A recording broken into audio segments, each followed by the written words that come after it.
HRTV के माध्यम से डॉक्टर दुआ का आदाब सलाम। रमज़ान का महीना बिल्कुल आखिरी दौर पर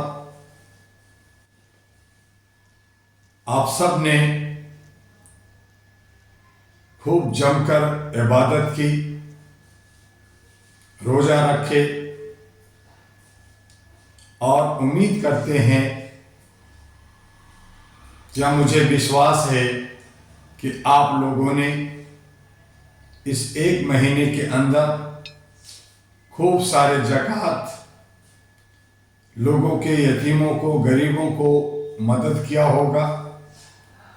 जिनके घरों में चूल्हा नहीं जला, जो लोग तड़प रहे हैं, परेशान हैं, चाहे वो भारत के अंदर हो या विश्व के किसी कोने में हो, चाहे गाजा में हो, चाहे कोई और हिस्सा क्यों ना हो, मुसलमानों के पास अकूत दौलत है और उस दौलत का कुछ हिस्सा गरीबों में, यतीमों में, असहाय मजबूर लोगों में जरूर बांटा होगा। भारत के अंदर वक्फ बोर्ड है। वक्फ के मतलब है अल्लाह के राह में, अल्लाह के नाम पर वो सारी दौलत जो आपके पास एक्स्ट्रा है या आप उसका इस्तेमाल नहीं कर रहे हैं, वो वक्फ कर दे, उसे फिर ट्रांसफर ना करे, उसे फिर वापस ना मांगे ले, और ना ही उसको खरीदा और बेचा जा सकता है।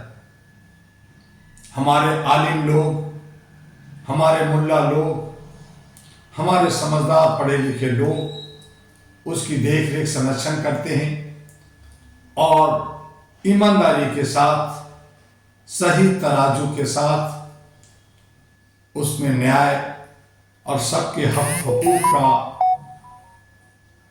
सामने रख करके उनके हिस्से उनको देते हैं। आज इसी नियत के साथ आप कहीं ब्याज नहीं लेते और लोगों से अमन शांति की दरख्वास्त करते हैं, आपसी भाईचारा कायम रखने की सोच रखते हैं। ये एक महीना आपका इबादत का होता है। जिन लोगों ने इन तमाम सोच को आगे बढ़ाया वही ईद मनाने के हकदार हैं। बाकी जो चमचमाता हुआ कपड़ा, टोपी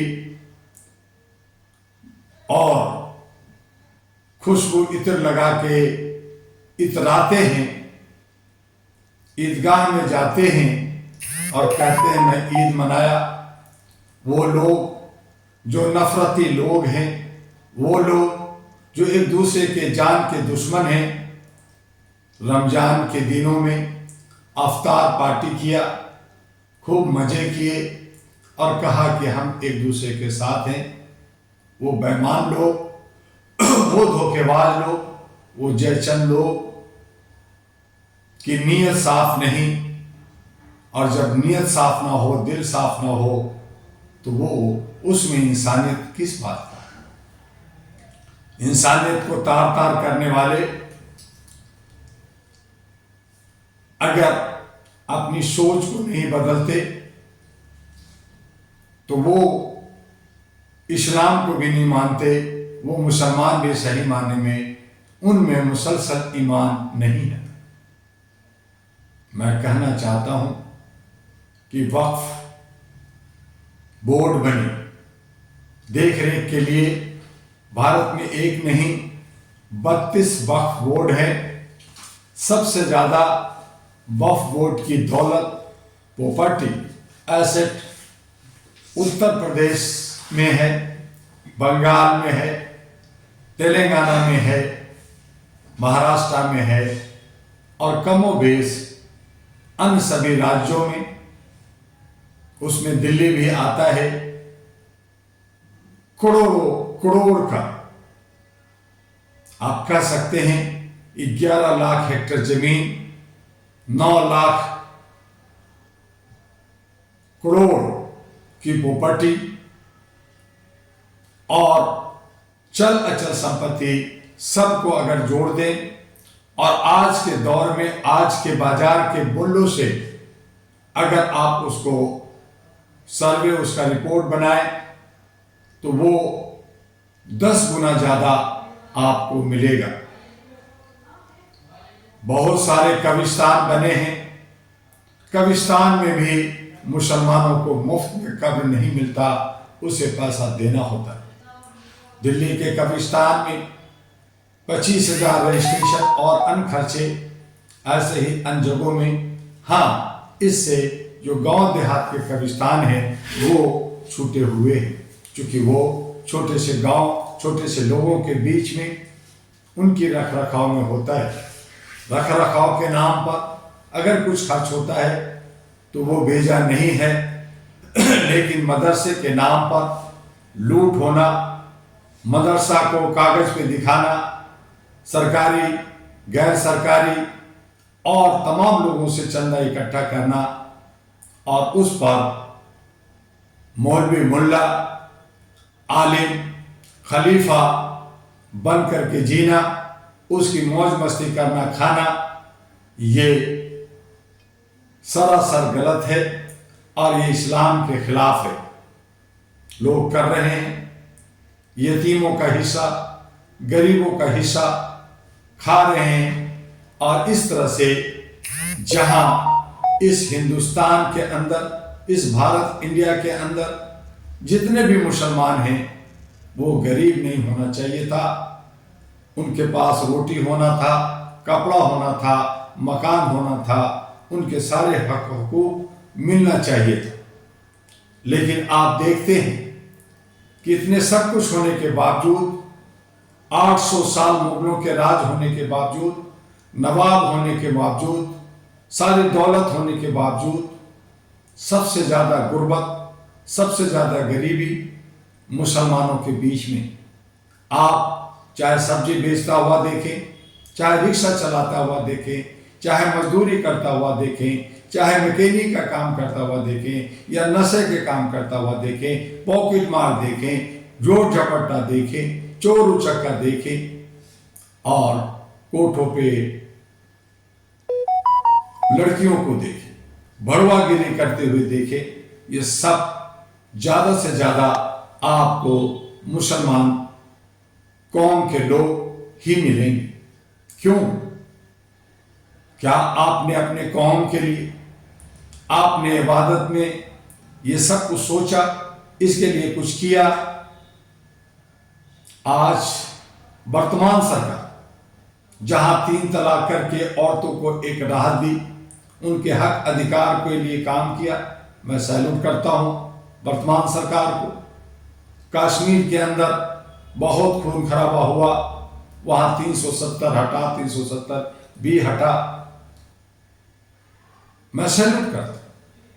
हमारा भारत का हिस्सा है, हम मिलजुल करके रहने वाले लोग हैं, हम सेकुलर देश में रहते हैं, लोकतांत्रिक सिस्टम से, संवैधानिक तरीके से।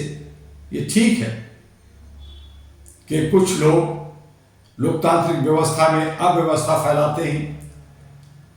वो बहुत सारे ऐसे लोग जो संविधान को नहीं मानते, धत्ता बताते हैं। लेकिन अगर हम सही तरीके से काम करें, सही सोच रखें, सकारात्मक सोच रखें, तो वो सब कुछ ठीक हो सकता है।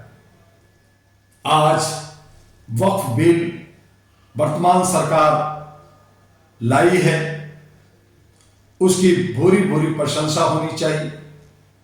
उसका गरीबों का साथ होना चाहिए, क्योंकि जो बिल लाया गया है उसमें गरीबों का हक अधिकार लेने का है, क्योंकि ये यतीमों का, गरीबों का, मुफलिसों का ये जो सारी दौलत, अकूत दौलत है, उसको मिलना चाहिए।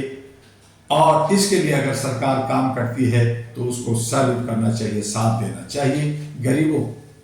क्योंकि कुछ चंद लोग जो बड़े सामंतवाद लोग हैं, जो धोखेबाज लोग हैं, जो फरेब करने वाले लोग हैं, जो लोमड़ीबाज लोग हैं, ये सब वक्फ की जमीन पर कब्जा कर करके मनमानी तरीके से कोई 1,000 करोड़, कोई 10,000 करोड़, और बड़े बड़े मुल्ला बने हुए हैं, फतवा निकालते हैं कि मैं जो कहा वही है। अल्लाह को नहीं मानते, अल्लाह के निजाम को नहीं मानते, खुद अल्लाह या पैगंबर बनना चाहते हैं। ये तो इस्लाम के कुरान में कह दिया गया कि आखिरी हमारे पैगंबर मोहम्मद सल्लल्लाहु अलैहि वसल्लम आखिरी पैगंबर हैं। अगर ये ना लिखा होता तो आज जितने भी आलिम मुल्ला और अपने को खलीफा मानते हैं वो कहते कि मैं ही आपका पैगंबर हूं। खुदा खुद बनते हैं, अल्लाह खुद बनते हैं और लोगों को डराते हैं, तुम ऐसा करो वैसा करो, तुम मारो पीटो, एक दूसरे से नफरत करो, तुम्हें जन्नत मिलेगा, और खुद मजे करते हैं। तो इस तरह से लोगों से बचना समझना चाहिए। इबादत के मतलब है ज्ञान का आना, दूसरे के हिफाजत, दूसरे के पुकार, दूसरे की मदद करना, और सुख शांति के साथ, पीस के साथ आप जो है अपनी जिंदगी को जिए, समाज को सुधारें, देश को सुधारें। जिस मिट्टी में आप रस्ते बसते हैं उसकी हिफाजत, और उसमें किसी तरह का कोई द्वेष ना हो, कोई झगड़ा ना हो, उसके लिए काम करें, यही इबादत है। इस्लाम से पहले बहुत सारे गुर्बियत थी, बहुत सारी खामियां थी, उसको इस्लाम आया और सही किया गया, एक रिश्ता बनाया गया, एक प्यार बनाया गया, जिसको भारत के अंदर संस्कृति कहते हैं। अगर भारत की संस्कृति तहस नहस हो जाएगी, भारत की संस्कृति अगर खराब हो जाएगी, तो हम मानव नहीं दानव बन जाएंगे, हम सब बर्बाद हो जाएंगे। भारत का जो आन बान शान है, विश्व का जो गुरु था, सोने की चिड़िया था, ये सब मिट्टी में मिल जाएगा, काला हो जाएगा, और हम सब कुछ भी सोचकर, कुछ भी समझकर, अपने अकल पर पर्दा डालकर हम अपने को ही बर्बाद, अपने को ही खत्म कर लेंगे। ये आत्मघाती जो रास्ता है, जो मंसूबा है, उन सब से बचना है और इंसानियत को कायम करना है। हिंदी में उसे मानवता कहते हैं, अंग्रेजी में उसको इंसानियत और ह्यूमैनिटी कहते हैं। इन्हें ही कायम करना है।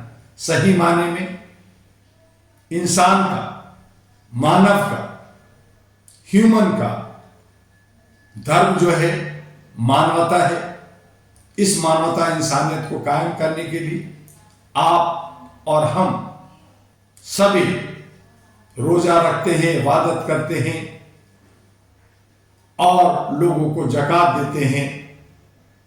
तो इसी तरह की सोच रख कर करके, एक दूसरे को सहयोग और सपोर्ट कर करके, आज अगर आप सिख के समुदाय को देखें, वो भीख मांगते हुए नहीं मिलेंगे। उनके गुरुद्वारा में दिन प्रतिदिन, सालों साल लोगों को लंगर चला करके खाना खिलाया जाता है। वो भीखमंगा नहीं होते, वो गरीब नहीं होते। हम सब दौलत रखते हैं, खूब सारे दौलत रखते हैं, लेकिन हम सब भीखमंगा हैं। सोचिए, समझिए, जैनियों का भी कुछ अलग सिस्टम है। बड़े अलग अलग समुदाय के लोग अलग अलग धर्म को बनाया है, लेकिन सभी धर्मों का सार एक ही है कि हम सब शुद्धता लाएं, मानवता लाएं, तभी हम मानव इंसान कहलाएंगे। इस महीने का जो ज्ञान, जो इबादत, जो सोच, वो देश समाज के लिए होना चाहिए, परिवार के लिए होना चाहिए, खुद के लिए होना चाहिए। तभी हम सही माने में ईद मनाने के योग्य हैं और उन्हीं का ईद होता है, दिवाली होता है। दिवाली या होली एक जो त्यौहार है, जो प्रतीक है, उसे हम शुद्धता और शांति के साथ, मेल मिलाप के साथ, और ये जो विभिन्नता में हम एकता का एक बगीचा बनाकर एक खुशबू बनाना चाहते हैं, उसके लिए जो हमारा प्रयास है, all India human rights association जो 40 वर्षों से लोगों के हक अधिकार के लिए काम किया, उसकी जागरूकता के लिए आप भी आगे जुड़िए। अगर आपको सत्ता चाहिए, अगर आप जो है सत्ता के जनप्रतिनिधि बनना चाहते हैं, सेवक देश का सेवा करना चाहते हैं, तो उसके लिए all India human rights national party, अहरा नेशनल पार्टी बनाएगी। उसमें आप जहां जहां कहीं भी चुनाव होता है, आप हिस्सेदारी भागीदारी लीजिए और दिल से देश की सेवा कीजिए, समाज की सेवा कीजिए। जनता आपको चाहेगी, पसंद करेगी, और फिर प्रतीक के रूप में आपको चाहे खलीफा बनाए, चाहे देवता बनाए, चाहे भगवान बनाए, ये जनता पे निर्भर करता है। जनता जो अच्छा करता है उसको सब माथे पे चढ़ाता है, बैठाता है। आपको भी बैठा सकता है, लेकिन उसके लिए सकारात्मक सोच बनाकर आपस में लामबद्ध होकर के आगे बढ़ना होगा। आइए, रमजान का महीना हो, नवरात्रा भी साथ है, वहां भी व्रत रखे जाते हैं, भगवान के आराध्य को पूजा पाठ होता है। इन तमाम का, चाहे वो ईद हो, चाहे नवरात्रा हो, चाहे पोंगल हो, चाहे वाहे गुरु का हमारा गुरु पर्व हो, या क्रिश्चियन का जो है बड़ा पर्व हो, सब मनाइए और सबकी बहुत बहुत शुभकामना हो। ईद और नवरात्रा जो नॉर्थ इंडिया का सबसे बड़ा त्यौहार होता है शुद्धता का, उन सब का आपको हार्दिक अभिनंदन, हार्दिक आपको शुभकामना कि आप खुशी खुशी मनाइए, लेकिन उसकी सार को भी समझिए। और बेमनस और बच्चों में, खास करके युवाओं में जो परिपाटियां, जो प्रवृत्तियां पैदा हो रही है, उन्हें भी हम प्यार से, मोहब्बत से समझाने की कोशिश करें, उसको ख़त्म करने की कोशिश करें। यही साथ और यही उम्मीद लेकर के HRTV आपको दिन प्रतिदिन अच्छी अच्छी बातें बताना चाहता है। जितना मेरे पास, जितना मेरी सोच है, छोटा सा सोच है। हालांकि भारत के अंदर बहुत सारे ज्ञानी, बहुत अच्छे प्रवक्ता, बहुत अच्छे सोच वाले लोग हैं, लेकिन उसके बावजूद हम सब कहीं ना कहीं भटके हैं। आइए हम सब मिलकर ईद की सवैयां खाते हुए, खुशियां मनाते हुए गले मिलें और प्यार से रहें। बस आज इतना ही। आपका डॉक्टर MU दुआ, अहरा और NP का राष्ट्रीय अध्यक्ष, और साथ में HRTV को सब्सक्राइब करना, लाइक करना, फॉरवर्ड करना ना भूलेंगे। जय हिंद, जय भारत।